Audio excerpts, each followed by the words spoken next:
Le département du Calvados développe une politique patrimoniale autour de 4 grands axes. Un axe autour de la restauration du bâtiment, donc beaucoup d'entre eux nous sollicitent à ce titre. Un axe autour de la valorisation, comment on peut vous accompagner sur vos opérations de valorisation et de connaissance du patrimoine. On porte des événements en propre, comme Bouge ton patrimoine, voilà, on essaie de créer des événements en propre. Et puis, on a un pôle qu'on appelle ingénierie, expertise, c'est-à-dire qu'on fait de l'assistance à maîtrise d'ouvrage sur un certain nombre de sujets. Merci. Alors, sur la restauration du patrimoine historique, on est, faut le dire, dans le département assez privilégié, puisqu'on vous accompagne aussi bien sur de la restauration dite MH, jusque le patrimoine bâti non protégé, et puis tout ce qui est du domaine des œuvres d'art. Alors, j'en parlerai après. D'aller trop vite, c'est pas grave. Donc voilà, juste un petit retour. Donc chaque année, on consacre près d'1 million d'euros sur la restauration du patrimoine, ce qui génère à peu près 4,5 millions, voilà, entre 3,5 millions et 4,5 millions de travaux. Donc c'est toute une économie aussi locale et touristique qui fonctionne avec cette enveloppe-là, ce qui représente à peu près une 50aine de dossiers par an. En ce qui concerne notre accompagnement autour des monuments historiques, votre porte d'entrée, quoi qu'il en soit, c'est la DRAC en premier lieu. Nous, on est là en accompagnement de la programmation de la DRAC et on vous soutiendra si votre dossier est programmé dans celle de la DRAC. Alors, on a tout un jeu de... Enfin, voilà, c'est les deux grosses conditions, c'est programmation de la DRAC et puis ouverture au public.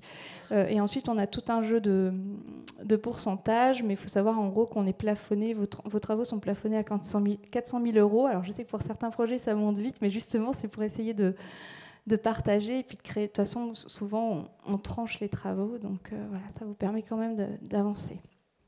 Et on accompagne aussi, puisque Isabelle Valti l'évoquait, sur tout ce qui est diagnostic préalable. Et Dieu sait que c'est essentiel et important, que ce soit sur la partie protégée ou non.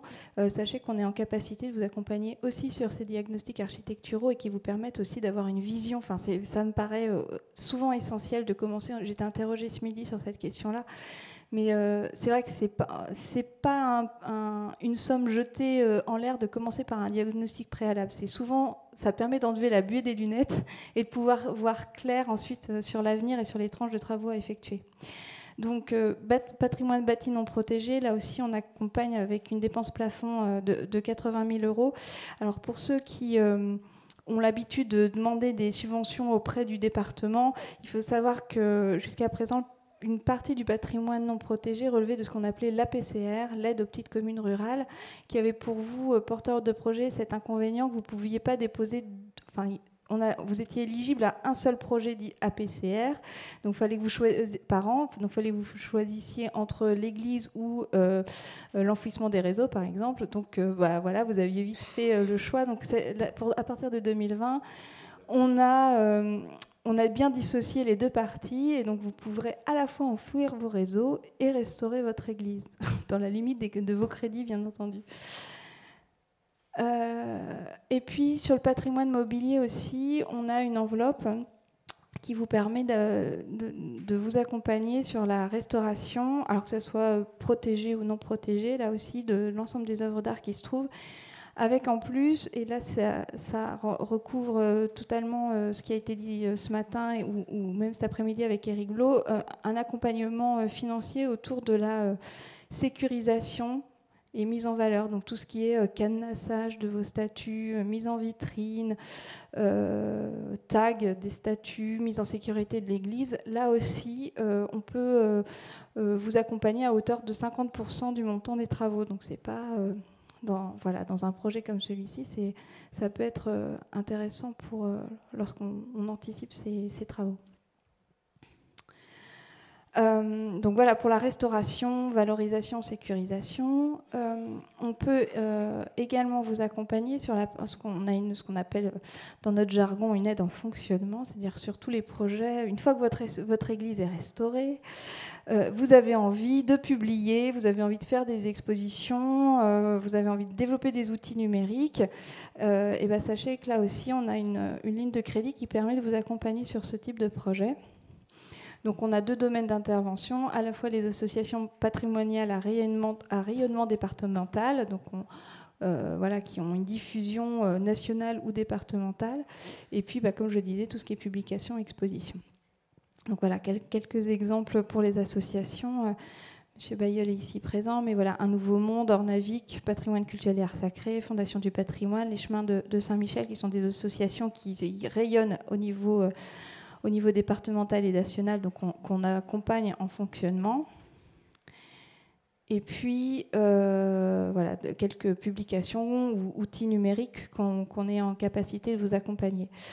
Sachez aussi que pour l'année prochaine, j'en parle pas parce que c'est pas encore, enfin c'est plus voilà en phase de réflexion, mais le président en a parlé ce matin. On va vous proposer des dispositifs aussi pour tout ce qui est sécurité incendie. Alors à la fois en termes de restauration. Enfin voilà, le colonel le disait tout à l'heure. La problématique vient souvent de la mise en conformité électrique. Donc on va probablement développer une ligne de crédit spécifique pour ça, développer aussi un plan de sauvegarde des biens culturels aussi. Ça c'est pour la partie incendie. Et puis une aide en investissement également pour adhérer au réseau Église ouverte, puisque voilà, entre le montant de l'adhésion et puis les équipements, on sait en fonction du niveau de l'association, ça peut être une marche haute à monter, mais on est en train de réfléchir à vous proposer un dispositif un peu spécifique pour vous accompagner dans ces démarches-là. Et je passe la parole à ma collègue qui est chargée de la valorisation. Voilà. Donc, on vous aide aussi pour tout ce qui est valorisation de votre patrimoine par plusieurs événements. Donc, un événement qui est maintenant le Festival du patrimoine normand, puisqu'il est à l'échelle des 5 départements normands, qui s'appelle Pierres en Lumière. Alors, je pense que beaucoup d'entre vous le connaissent. Alors, c'est une manifestation qui est basée sur le volontariat pour les organisateurs et qui a pour visée de faire découvrir le patrimoine de proximité qui est souvent un peu méconnu des habitants. On passe devant tellement souvent qu'on ne le connaît pas très bien. Alors, en avant-première, c'est le 16 mai prochain. Donc cette année, on a une proposition nouvelle. C'est un appel à projet pour soutenir financièrement les organisateurs. Ça s'appelle Patrimoine 2020, Patrimoine 2.0. Donc l'idée, c'est de vous soutenir financièrement pour des projets qui seraient innovants, qui seraient pérennes. Et donc on peut vous soutenir à la hauteur de 80% de votre budget total. Vous trouverez toutes les informations sur calvados.fr et vous allez recevoir le 16 décembre l'appel à projet Pierres en Lumière et vous aurez aussi la possibilité de vous inscrire en même temps que vous allez vous inscrire sur Pierres en Lumière. Cet appel à projet est réservé aux petites communes de moins de 5000 habitants. Et donc, on insiste aussi sur l'importance de se fédérer avec toutes les énergies de votre territoire. L'idée, c'est vraiment de travailler ensemble autour d'un projet innovant et pérenne. Nous avons aussi un autre dispositif qui s'appelle Patrimoine et numérique. Et donc ce dispositif concerne les collèges. L'idée, c'est que les collégiens puissent s'approprier le patrimoine de leur territoire. Donc on a instauré un partenariat avec le Fab Lab de Bayeux, puisque aujourd'hui on travaille autour du prieuré Saint-Gabriel-Brécy. Donc ça concerne les collèges qui sont autour, les collèges et les lycées qui sont autour de ce patrimoine. Et donc le Fab Lab intervient pour 3 séances pour aider les élèves à numériser un élément architectural du prieuré Saint-Gabriel. Et donc les élèves vont aussi faire une visite in situ du prieuré à travers une visite sur un jeu de piste sur des tablettes et des QR codes. Et le soir, de Pierres en Lumière, ils vont pouvoir se transformer en médiateurs de tout ce qu'ils auront acquis pour donner toute cette connaissance aux visiteurs de Pierres en Lumière. Et puis aussi, le département vous propose des expositions itinérantes. Les différents services de la direction culture proposent des expositions qu'on vous prête gratuitement. Et elles sont toutes disponibles sur calvados.fr si vous pouvez avoir les fiches techniques et lire déjà tout le contenu des panneaux. Voilà, je passe le micro à ma collègue.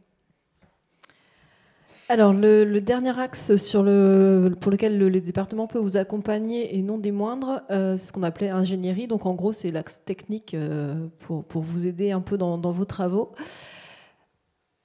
Le premier, donc, c'est tout simplement le conseil pour la restauration du patrimoine bâti non protégé, parce qu'évidemment, pour tout le bâti protégé, vous avez des accompagnements de la part de la DRAC et des différents architectes. C'est plus compliqué de s'y retrouver pour du bâti non protégé. Donc nous, on commence par venir sur le terrain pour vous aiguiller soit vers un diagnostic, soit pour des tout petits travaux vers d'autres solutions. Donc on vient sur place, c'est la première. Ensuite, on définit l'urgence des travaux, parce que parfois, on voit, les maires nous appellent pour ce qu'ils pensent être un gros problème, et il y a un énorme problème à côté qu'ils n'avaient pas vu. Donc ça permet aussi de faire une liste des urgences. On vous formule des préconisations techniques pour vous adresser ensuite aux professionnels. Et évidemment, on vous accompagne sur toutes les portes à pousser pour essayer d'avoir de l'argent au maximum. L'autre problème, c'est la restauration des objets d'art, pour lesquels vous êtes aussi accompagné par les services du département, à savoir pour l'état des lieux, donc faire le récolement, les bilans sanitaires, définir également l'urgence des travaux à engager, quels objets souffrent plus que d'autres. On vous formule également les préconisations techniques et on vous aide à comprendre aussi les devis que vous recevez, parce que souvent le charabia utilisé n'est pas forcément très clair, donc on vous décrypte tout ça pour vous aider à choisir au mieux le prestataire. Et là aussi, on vous aide à pousser les portes nécessaires pour obtenir des aides financières un peu partout. L'autre outil qui est mis à disposition des propriétaires d'œuvres d'art par le département, c'est la conservation départementale des objets d'art à Bayeux. Alors certains ici, je pense, la connaissent, pour y avoir des objets entreposés. C'est une espèce d'hôpital de jour des objets, donc on peut venir les chercher dans vos sacristies ou vos églises. Le temps pour vous de vous organiser pour faire les travaux sur place, s'il est besoin de travaux sur place, ou pour recruter les prestataires pour restaurer ces mêmes objets. Donc ça peut être parce que l'édifice a besoin de travaux et les objets vont être malmenés pendant les travaux, donc on les prend, ils sont bien conservés et on vous les ramène après, ou ça peut être en attendant que l'objet lui-même soit restauré. Et évidemment, c'est ponctuel. Normalement, un dépôt à la conservation, l'idée, c'est que chacun puisse en profiter, donc que la conservation ne déborde pas d'objets. Donc, on insiste vraiment sur le fait que c'est vraiment un laps de temps donné. C'est pas ad vitam aeternam. Et ensuite, on vous accompagne, enfin, on souhaite en tout cas vous accompagner sur l'installation du projet Église ouverte dans vos églises par un soutien financier, donc comme l'a dit Aude tout à l'heure, pour l'investissement de départ, donc sur le matériel de départ et sur comment se lancer. On vous aide bien sûr en amont pour la sécurisation et la mise en valeur de l'édifice et des objets. Donc on a vu tout à l'heure ce matin toutes les étapes à faire avant d'ouvrir. Et on vous aide également, si nécessaire, sur le choix des 6 objets de l'église, parce qu'on ne sait pas forcément lesquels sont les mieux, les plus importants, etc., à mettre en avant. Donc on peut vous aiguiller là-dessus également. N'hésitez pas à nous solliciter. Et on voulait vous proposer aussi une petite boîte à idées. Alors Michel en a déjà parlé un petit peu ce matin. Donc comme on est assez souvent sur le terrain, on a repéré parfois des très bonnes idées. Donc on voulait les mettre en avant. Donc sur le problème de l'ouverture. Alors les petits questionnaires justement où je faisais le rappel ce matin, les quelques-uns qu'on a reçus et les bruits qu'on entend quand on est sur le terrain, c'est toujours le problème de qui pour ouvrir. Et c'est vrai que dans les petites communes, il n'y a pas forcément quelqu'un physiquement. Donc certaines communes ont trouvé la solution en rémunérant une personne pour ouvrir l'église. Alors j'ai tout ce qu'il faut comme document ici, donc c'est bien, il y a bien le droit. Donc par exemple, alors je sais que Madame Bouvet-Pénard était là ce matin, elle est toujours là-haut. Donc Carcani le fait, Saint-Charles-de-Percy le faisait également, enfin a essayé de le faire, mais avec un peu moins de succès. Donc on peut rémunérer quelqu'un pour le gardiennage des églises communales et le plafond indemnitaire est de 479 €. Donc voilà, ça peut être une des solutions. Autre solution également, un dispositif d'ouverture électronique. Donc exactement comme on peut le voir dans les ouvertures d'immeubles, chez les médecins ou autres, une gâche électrique qui se déverrouille le matin et qui se verrouille le soir. Donc ça permet de n'avoir personne humaine, je dirais, pour ouvrir l'église. Donc c'est la solution qui a été adoptée à Vieux-Bourg dans le Nord Pays d'Auge. Et alors, c'est pas dans le Calvados, mais l'exemple est intéressant aussi à la chapelle Saint-Sénéry dans l'Orne. Donc, vous voyez qu'elle est complètement perdue au milieu des champs. Et c'est ce dispositif qu'ils ont pris. Donc, du coup, ils m'ont également envoyé leur facture pour que je sache à peu près combien ça peut coûter. Et pour vous le dire aussi, c'est pas exorbitant, c'est faisable. Eux, ça leur a coûté 2150 €. Donc là encore, on vous accompagne sur ce type de dispositif. Donc ça peut être... alors, l'humain est toujours mieux, évidemment, mais quand il n'y a pas humain, c'est encore possible de mettre ça en avant. Et on parlait également ce matin d'essayer de simuler la présence humaine aussi, ou tout simplement la mise en valeur pour un accueil chaleureux. Là, vous avez une vue de l'église de Matthieu. Alors, je ne sais pas si certains la connaissent. Allez vous promener à l'église de Matthieu, parce qu'il y a des très très belles peintures murales dans le chœur, sur la voûte du chœur également. Et dès que vous franchissez les portes de l'église, il y a un détecteur de mouvement qui voit que vous êtes là et qui allume une musique ainsi que la lumière pour mettre en valeur les peintures murales du chœur.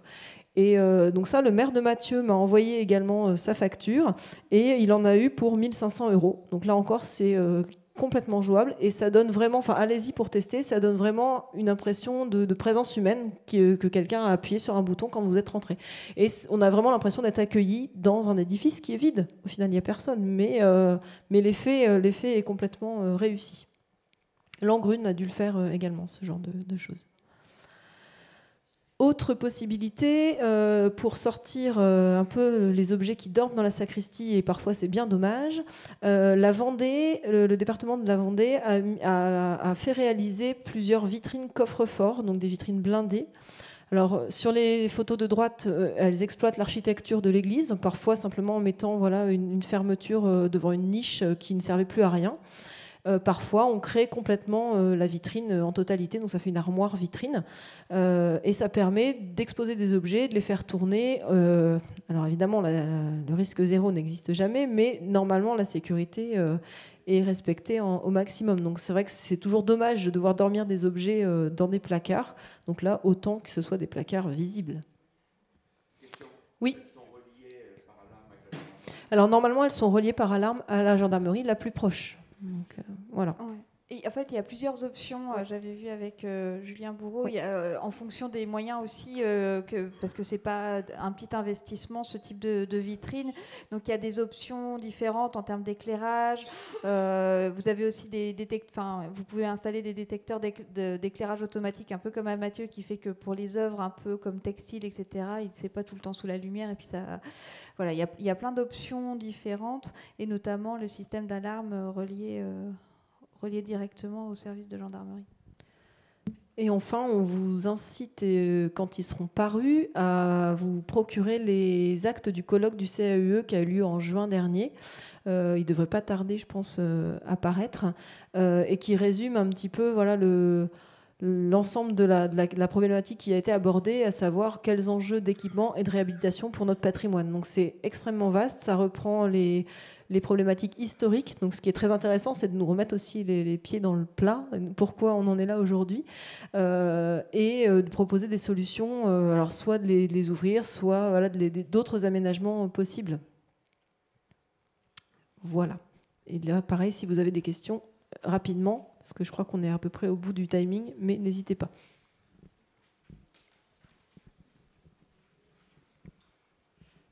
C'est parfait.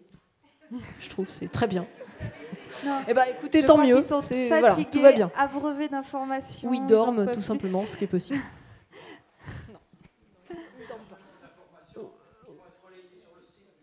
Oui, alors, oui, donc vous avez vu qu'il y avait des caméras et que le caméraman a dû jouer entre à droite, à gauche et on bouge beaucoup sur scène, pour s'en excuse. Mais donc toutes les éditions de Bouge ton patrimoine sont entièrement filmées et donc vous retrouverez la totalité de ces journées en ligne sur le site calvados.fr.